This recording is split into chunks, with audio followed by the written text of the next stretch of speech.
Sudah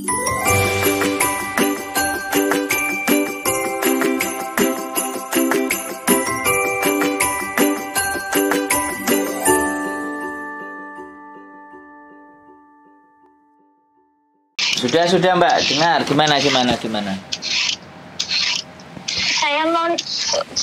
Kalau saya notis gimana Pak? Tapi tanpa tanda tangan majikan itu bisa nggak? Saya notis sendiri gitu, saya kirim via fax ke imigrasi. Bisa sampean ngirim fax. Sampean ngirim fax bisa? Bisa di 7-Eleven kan? Oh ya sudah, kalau sampean bisa, formnya juga sudah dapat. Formnya udah dapat dari Facebook, dari organisasi guru. Oh, boleh. Bisa. Kalau mau ngefax. Sudah yakin? Notis? Cabut? Terus? Cabut lah, Pak. Cabut udah nggak sampai. Semalam aja aku selesai jam 1:30. Oh. Nggak dikasih makan malam. Terus nggak gini? Udah berapa hari? Sebentar. Sampean nggak telepon ke labor dulu?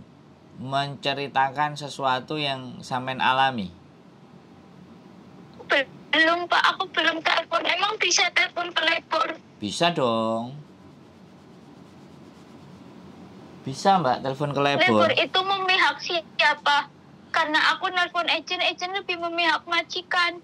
Yo, kalau labor ya ada di tengah Mbak. Labor ada di Gimana, tengah. Pak? Kalau labor ada di tengah.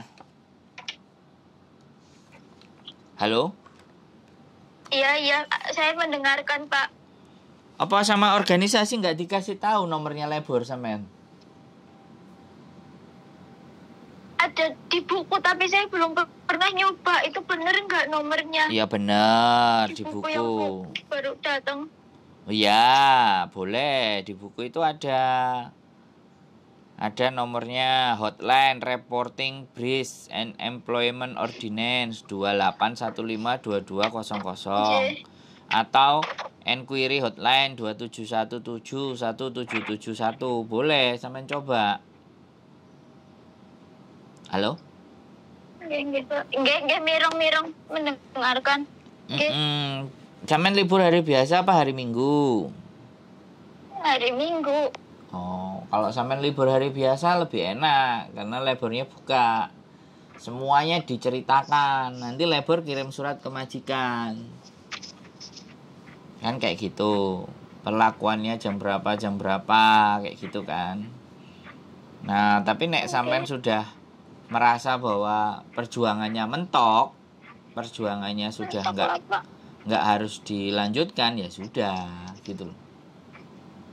Halo? Nggih, saya kalah mental.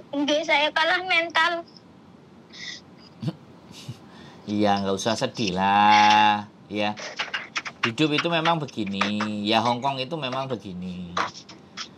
Hari ini boleh kan kalah, tapi besok kan nggak boleh kalah. Halo? Nggih, Pak. Dalam. Maaf kalau agak putus-putus. Sampean dengar saya ngomong nggak? Dengar. Dengar gimana, Pak? Berarti sampean sudah mau memutuskan ya? Tidak ada cara lain, tidak ada jalan lain, tidak lapor ke labor, enggak ya, wis selesai ya berarti. Belum, Pak.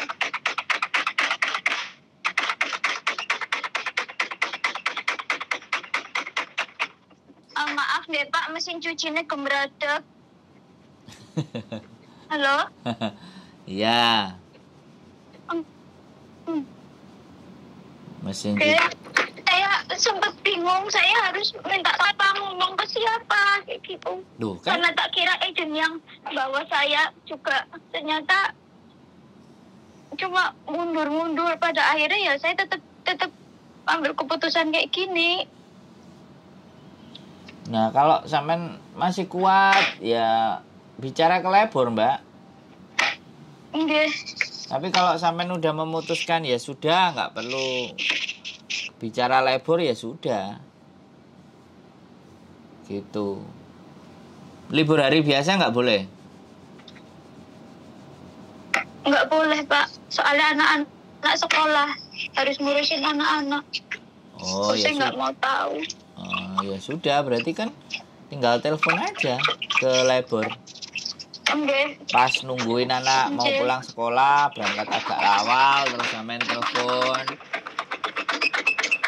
Nama saya, Ya Allah. nomor kontrak saya, ABCD bla bla bla bla. Terus saya mau melaporkan yang bahasa Indonesia juga ada kok.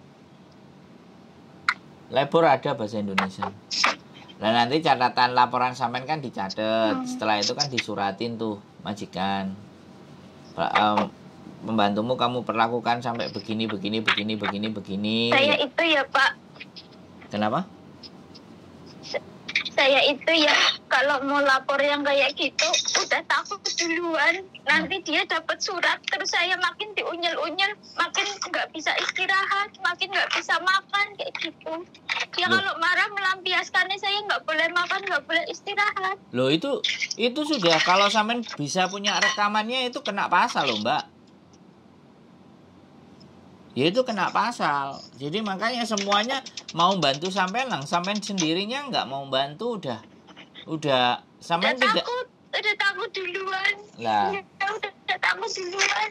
Lah makanya disitulah kita teman-teman organisasi juga kalau mau bantu lah sampeannya takut ya gimana cara bantunya wong sampean nggak bisa membantu diri sampean sendiri.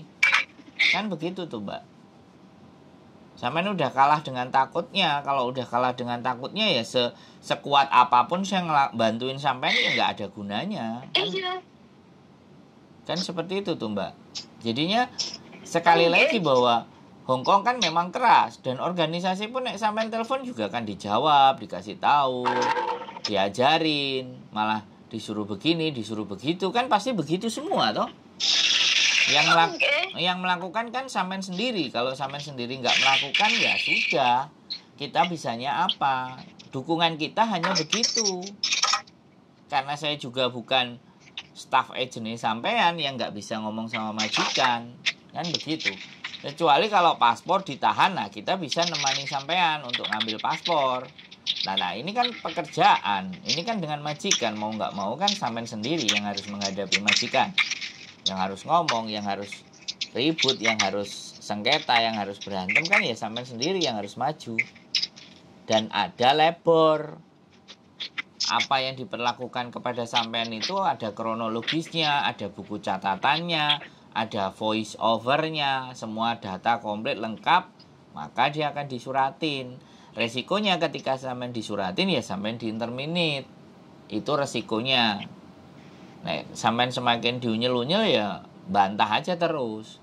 Kalau dia mulai banting-banting sesuatu, telepon polisi. Kalau sudah membahayakan, telepon polisi, polisi datang. Itu satu pembelajaran buat dia. Kamu nggak bisa sewenang-wenang karena polisi datang. Sampean, saya ketakutan, polisi pasti akan tahu psikisnya sampean. Wong ngomong aja gemetaran, terus mau nangis, polisi pasti tahu. Dengan kondisi yang tertekan kayak gitu, sampean bisa ngomong, saya sudah tidak berani tinggal di sini, takut ya sampean akan dibantu sama polisi, diamankan sama polisi, dikembalikan ke KJRI. Halo? Bapak tahu nggak? Paspor saya kan sekarang ditahan karena kemarin kan waktu bulan Maret itu dia tahu masalah saya di rumah. Suami saya pergi sama perempuan. Jadinya saya minta tolong ibu saya untuk datang ke tempat anak saya. Nah, dia bilang gini, saya kasih gaji Maret kamu utuh, sama saya kasih pinjam gaji bulan April, kayak gitu. Nanti Mei kamu balikin. Nah, saya bilang, saya masih punya potongan 1 kali, kayak gitu. Ya udah, kan gaji 2 bulan itu kan 4.630 dikali 2, 9.260 ya Pak. Dia cuma ngasih saya 6.260, yang 3.000 itu kan untuk agent potongan agent. Dia belum kasih ke saya, dia kasih cash 6.260. Saya suruh tanda tangan apa saya dipegang dia. Itu gaji bulan Maret plus 1.200 dari gaji pinjaman bulan April. Sedangkan yang 3.000 itu karena dia marah, hari berikut kirimkan ke agent. Pada akhirnya saya kena denda agent bulan ini kayak gitu. Tapi paspor saya masih sama dia. Saya nggak tahu nanti di tanggal 7 besok ini dikembalikan atau enggak paspor saya. Itu juga saya takut. Saya bodoh banget, mau aja. Udah tahu sifatnya nggak baik, saya ditolong gitu mau aja kayak gitu. Karena saya mikir suami saya udah nggak tahu kemana, anak-anak saya sendiri nggak ada yang jagain, anak gadis saya. Jadinya saya minta tolong ibu saya gitu. Lah kalau agent ngasih, agent motong itu juga harus kita perkarakan, Mbak. Oh, nggih, Pak. Nggih, Pak. Halo? Halo. Halo, nggih, Pak. Pripun, Pak? Jadi sampean kan harus sampean itu harus nuntut, agent itu nggak boleh motong. Potongan agent Indonesia yang 4 bulan itu loh, Pak. Saya kerja datang ke Loh lah Hongkong 4 iya. bulan. Lah iya. Itu kan otomatis kan, itu kan tidak boleh. Bisa dipahami nggak sampean? Saya nggak paham, saya sih tahu saya datang ke sini saya potongan tiap bulan 3.000 Wah. 4 bulan. Nah kemarin potongan tinggal 1 kali, harusnya Maret itu selesai, tapi dia bilang saya mau baik sama kamu, saya mau bantuin kamu kayak gini caranya, ternyata malah jadi masalah lagi buat saya. Paspor saya ditahan, ternyata agent nggak dibayar potongannya, saya malah kena denda $100 nantinya. Terus dia bilang lagi WA ke saya, suruh aja ibu kamu balik lagi ke rumah adik kamu, gak usah jagain anak kayak kamu. Bener-bener perasaan iya Tuhan kayak gitu, Pak. Gak tahu harus kayak gimana lagi. Harusnya hutang dengan PT sudah selesai, malah enggak selesai, malah jadi nambah kayak gini. Saya bodoh banget, mau aja percaya sama omongannya dia. Bodohnya saya. Duh, sekarang persoalannya bukan masalah bodoh dan tidak. Sekarang permasalahannya ini mau diurus apa enggak. Kan itu permasalahannya. Saman mau ngurus enggak? Saman berani melawan enggak? Harusnya besok kalau saya tanggal 7 gajian, paspor itu dikembalikan. Tidak malam melawan. Saya nggak mau masak jam 12:30 saya bilang saya nggak mau masak. Ini buat kerjaan besok. Kalau saya masak sekarang saya nggak bisa istirahat, saya nggak bisa bangun jam 6. Nggak mau tahu, pokoknya harus masak. Akhirnya saya masak gitu.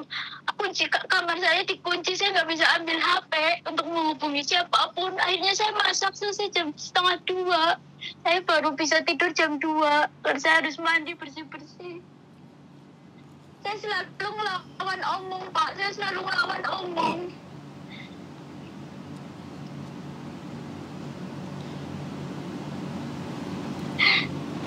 Halo?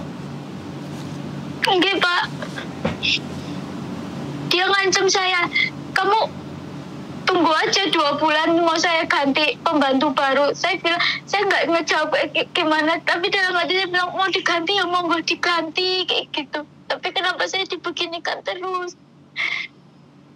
Saya wadul ke agent sabar, kau masih kuat enggak, dijalanin dulu aja, selalunya bilang kayak gitu.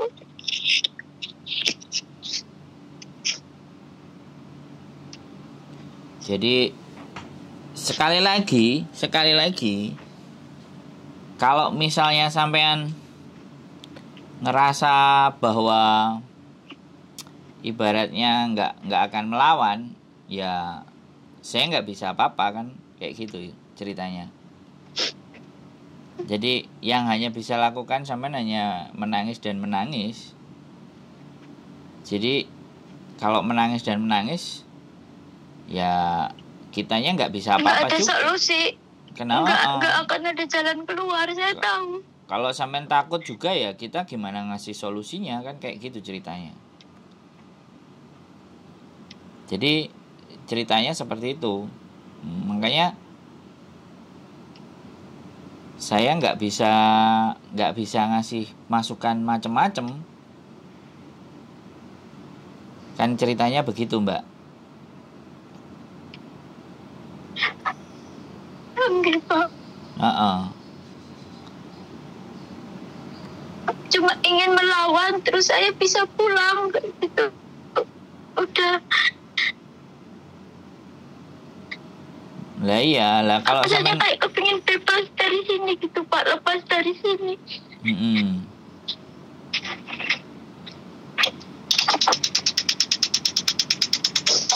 Terus akunya harus kayak gimana? Kan kayak gitu tuh ceritanya. Iya, saya juga nggak tahu saya harus kayak gimana. Loh, kan sampean sudah Saya dikasih telepon tahu. Bapak pasti juga malah merepotkan. Loh, enggak, sampean kan sudah kita kasih tahu. Sampean lapor ke telepon Lebor. Iya toh? Pak. Nah, kalau sampean nggak berani dan nggak takut, nggak berani telepon dan segala sesuatunya, terus kitanya bisa apa? Yang punya perkara kan sampean. Halo? Kalau saya telepon Lebor hari ini, Ya surat silakan. itu datang hari ini juga. Ya enggak, ya suratnya enggak mungkin hari ini. Ya biar akan proses dulu semuanya. Intinya itu sampean jangan nangis dulu. Otak sampean itu gunakan untuk tetap berpikir. Dan enggak ada masalah itu hari ini telepon terus hari ini terselesaikan masalahnya, kan enggak bisa begitu juga. Dia pasti akan catat, dia pasti akan tampung. Kan seperti itu.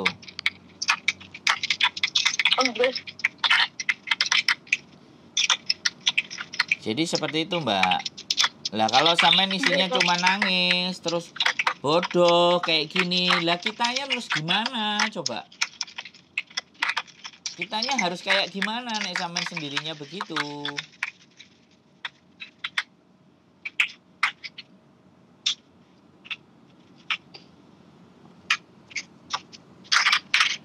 Gitu, Mbak, ceritanya.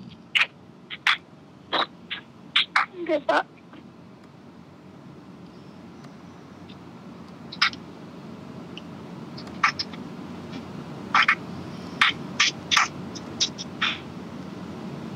Saya nanti coba nelpon di sini ke Lebor.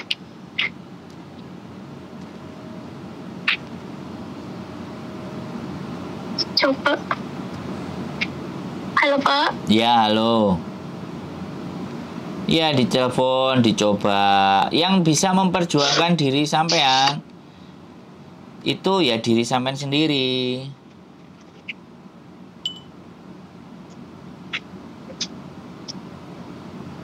Oke. Gitu ceritanya. Pak. Oke? Oke, Pak. Ada lagi? Oke. Sekali lagi. Tidak bisa kita melawan dengan tangisan air mata. Bukan saya tidak ikut merasakan, ya saya ikut merasakan. Tapi kalau cuman ikut merasakan tapi tidak bertindak, tidak melakukan sesuatu, ya otomatis potongan juga 3.000 itu potongan yang terlalu tinggi. Itu juga bisa kita laporin ke KJRI. Sampean hari Minggu surat hutang sampean laporkan, agennya apa dan semuanya, nggak apa-apa. Kalau sampean takut ya sudah. Pak? Lapornya itu kemana? KJRI. Pengaduan. Nanti dicatat. Gitu loh. Sampean copy surat hutangnya, sampean pegang satu, kasih kopiannya buat mereka. Terus KJRI ketika jawab pertanyaan sampean atau ngasih solusi buat sampean usahakan rekam. Jadi kita berjuang. Jadi siapa tahu nanti KJRI semuanya disuruh ngelunasin dulu. Setelah ngelunasin dulu, dia kasih rekod PT-nya apa, nanti ada uang pengembalian. Kan lumayan kalau bisa dikembalikan. Ya kan? Kalau enggak PT-nya kan di blacklist. Jadi itu juga sampean berjuang enggak cuman buat diri sampean sendiri. Kalau sampean rekam nanti sampean ceritakan ke saya, sampean berjuang juga buat orang lain, ngasih tahu cara buat orang lain kayak gitu loh. Bisa dipahami enggak? Halo, Mbak. Bisa, Pak. Sekarang coba cuci muka semuanya, ambil nafas.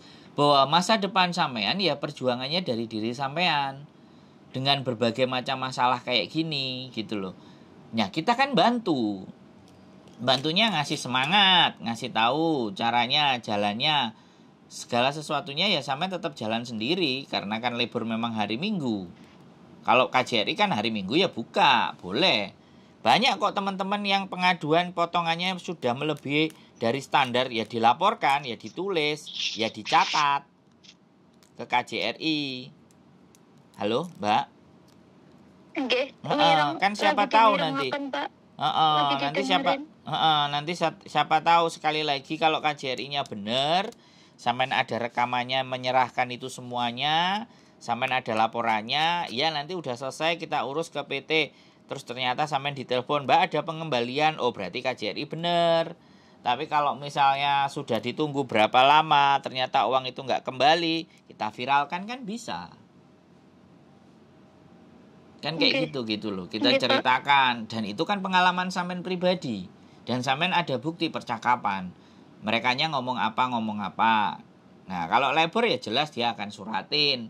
Sampean punya data semuanya ABCD lengkap. Sampean ngomong ke labor, kalau sampean ada WhatsApp, saya bisa kirim bagaimana makan saya, bagaimana saya selesai kerja, semuanya. Nah siap-siap kalau majikannya mencak-mencak dan semuanya kan tidak ada masalah. Sampean sudah menceritakan labor case-nya ke labor, menceritakan. Sudah tercatat, pengaduan sampean itu sudah dicatat sama mereka. Gitu loh. Nah mau nggak mau lah, nanti kalau mau berjuang lagi kan pulang lagi. Hongkong kan memang begitu toh Mbak. Nggak apa-apa ya, dipokcoy ya nggak apa-apa, dipokcoy aja, memang biasa orang Hongkong.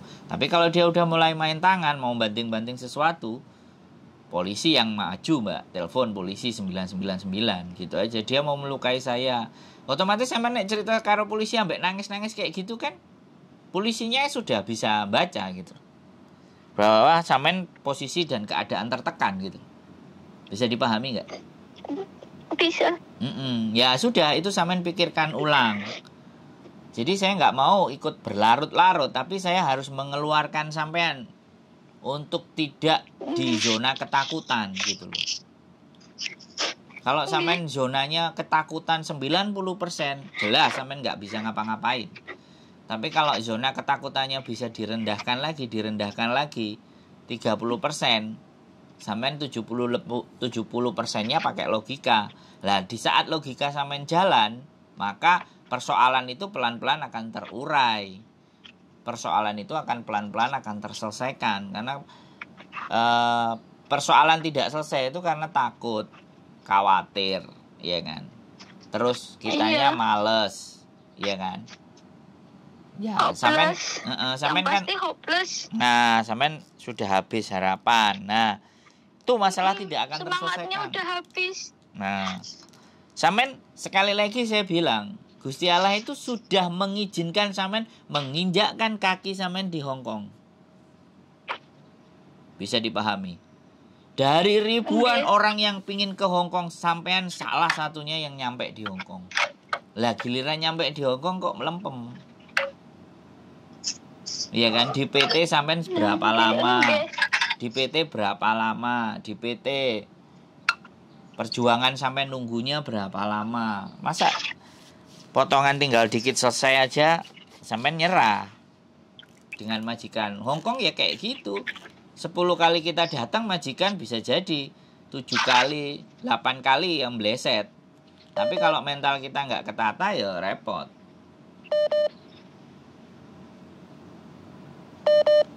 Bisa dipahami nggak? Bisa Pak. Bisa. Ya. Kalau hari Minggu cari teman yang tepat. Iya kan? Main ke rumah atau kemana yang menurut sampean itu bisa meluapkan segalanya dan ngatur strategi. Saya belum nemu teman yang tepat Pak. Selama ini selalu pergi sendiri. Nah, ya nggak masalah.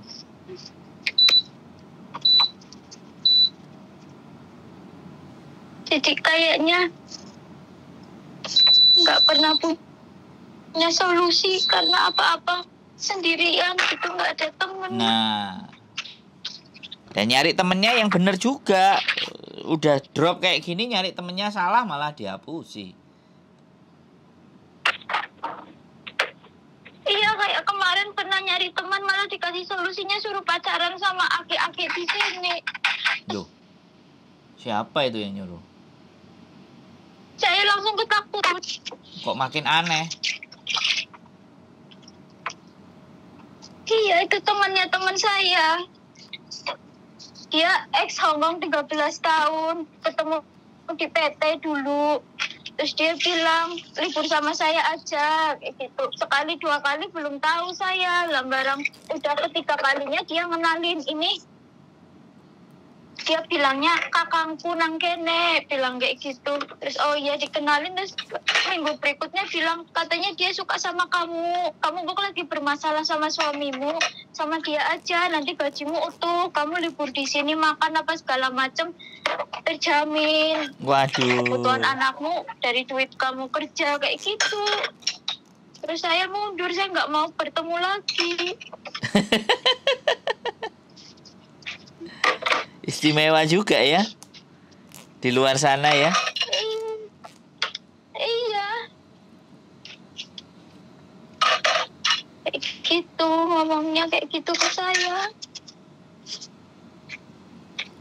Ya memang selama beberapa kali ketemu, pergi bertiga itu ya memang kalau makan dibayarin memang, Pak.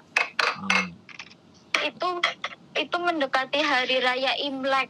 Sampai setelah Imlek, habis itu terus saya nggak mau ketemu lagi. Ya menurut sampean tua apa muda apa gimana? Ya sekitar umur 50-55 lah, Pak. Ya anaknya udah dewasa kok. Ngomongnya anaknya juga udah dewasa.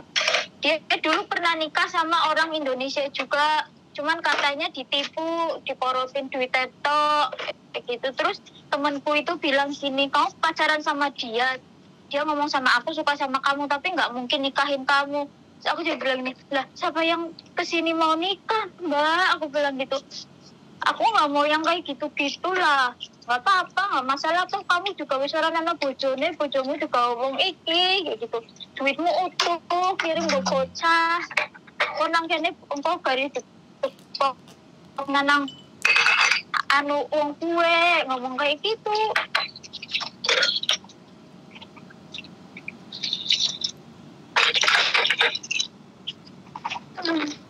Tolong. Terus habis itu saya nggak mau ketemu lagi. Saya kalau diajakin ketemu saya bilang saya nggak libur atau saya mau ketemu, saya mau ke agent atau ke apa kayak gitu.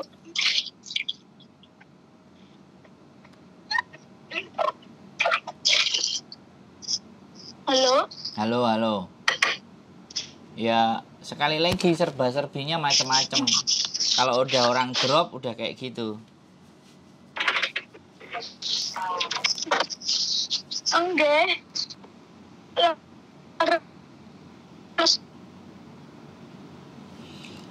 Oke. Ya, sekali lagi tarik nafas. Pengen nyari teman ujung-ujungnya. Ya. Kayak gitu. Ya dolene sampean karo wong sing gak jelas, nek dolene ambek aku kan jelas. Nek aku mbleset, aku kan nang sosial media enek, menungsane enek. Iso digoleki. Omahku iso diparani. Ya kembali lagi lah sama sampean, Mbak. Apapun ceritanya, sampean sudah nyampe di Hongkong, sampean sudah berjuang, tinggal melanjutkan perjuangan, ngono. Jadi seperti itu. Ya. Sekali lagi, wong sampean telepon aku ya tak angkat, WA ya tak jawab. Tak telepon balik, ya. Nggih. Ya, oke. Nggih, Pak. Oke. Yang jelas rasa takutnya 20-30%, beraninya 70%. Dah. Wes, kita hanya bisa menguatkan secara mental dan ngasih tahu jalur jalan-jalannya. Ke situ, ke sini, ke sana, ke situ. Nggak usah khawatir, nggak usah takut. Rezeki sudah ada yang ngatur, rezeki sudah ada pada tempatnya. Ya. Nggih. PR-nya Nggih, Pak. sampean 2, ke KJRI laporin potongan, yang kedua ke labor sampean harus telepon agar majikan mau berubah. Ya, nanti kita lihat hasilnya. Masih tak tulis loh nomor sampean. Nggih. Dalam pengawasan, terus nama sampean. Nggih. Ini masih tulisannya dalam pengawasan loh, Mbak. Nah, aku pokoknya kalau orang nggak telepon, aku nganggep masalahnya kelar. Karena orang cari saya pasti masih punya masalah. Tapi kalau dia sudah lama nggak telepon saya anggap masalahnya kelar. Bisa dipahami nggak? Nggih. Oke, Mbak? Bisa. Oke, Pak. Bisa. Semangat ya. Yuk. Nggih. Oke. Nggih. Ya, Nggih, nomornya Pak. udah tahu Nuwun. tadi ya. Yuk, bye-bye. Assalamualaikum. Waalaikumsalam. Salam. Salam. Takut, dan takut. Kalau kalian takut, kitanya nggak akan bisa berbuat apa-apa.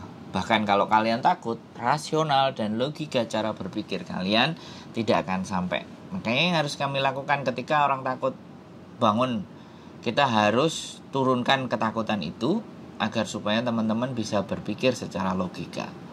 Sekali lagi, keep stay tune in my YouTube channel and see you next video. Bye-bye.